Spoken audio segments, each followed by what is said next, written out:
hardcore players can say what they want about casual games, but Nintendo has been working through its old-school franchises on the Wii faster than anyone thought it would. With Mario, Metroid, Zelda, and Smash Bros. Already available for the system, surprisingly, there aren't many of the usual suspects left in the quiver.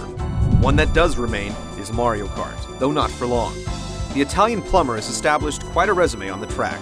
While minimal tweaks have been added over the years since the series left the Super Nintendo starting grid, the foundation has predominantly remained the same. Accessible, yet deep racing with an incredible multiplayer element. Much of that hasn't changed with Mario Kart for the Wii, despite it having some of the biggest changes in franchise history. For the first time in series history, you're not just using go-karts. Motorbikes are included this time around, though from our limited playtime, they don't seem to handle all that differently from their four-wheeled counterparts. Both are rated as light, medium, and heavy, with each factoring into top speed, turning, and their ability to withstand contact. They also feature ratings for drifting, turbo boost, and maintaining speed when off the track, which should make for some tough decisions based on the track selected. Another big change is how power sliding is handled.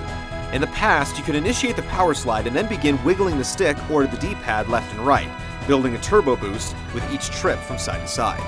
It was a relatively simple action, yet it required finesse to keep your kart on a line while doing it.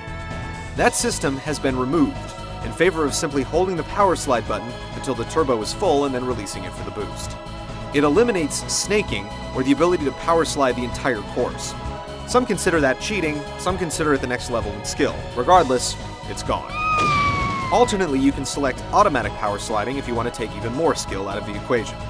While you can't choose whether to snake or not, you can select how you want to pilot your vehicle. The game comes with a plastic steering wheel that you can snap the Wii remote into to steer like the real thing, although we definitely faced a learning curve while using it.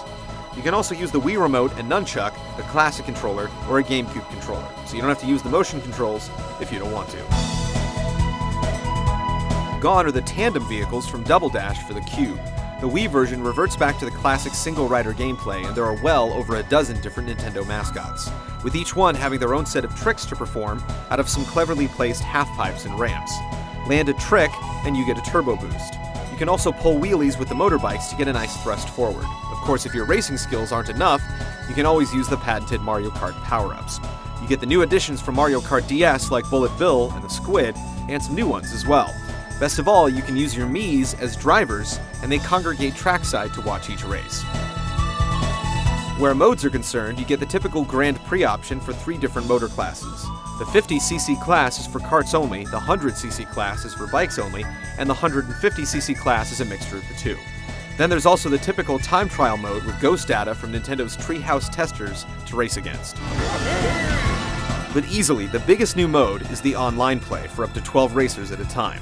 While you can't play the Grand Prix online, you can whip around any of the game's 16 classic and 16 new tracks. You can also upload or download ghost data, and it'll keep your stats for leaderboards. Just keep that friend code handy. The options don't end there. You can also play team-based battle mode on 10 different maps online or off with up to 12 drivers, although the rules have changed a little bit. When you lose all 3 of your balloons, you can still continue the fight, because the scoring is points-based. The final piece of the puzzle is the Mario Kart channel. When you first boot up the game, it installs it to the Wii menu, allowing you to access rankings, tournaments, ghost data, and check for friends online without having to insert the disc. Based upon our time with Mario Kart for the Wii, we're just as excited as we are nervous. We can't wait to get online and flex our skills, but we have concerns that the game may have been simplified a little too much for the expanded audience of the Wii. We won't have to wait long to find out, as it's currently scheduled for release in late April, so stick around as we rev up our full review. See you next time!